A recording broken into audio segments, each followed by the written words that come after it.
Hey friends, if you wish to manage power management settings on your Windows computer, then please watch this video. I will guide you through the resolution. So press the Windows key and the R key together to open the run window. Type the command powercfg.cpl and hit enter.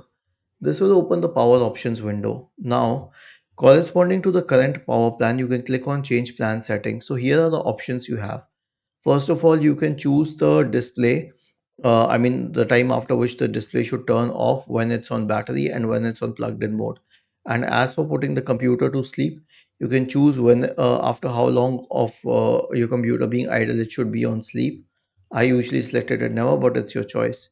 You can change advanced power settings. So you can change a lot of settings here like the hard disk, desktop background settings, sleep, PCI Express, etc. And lastly, you can always reset the default power plan.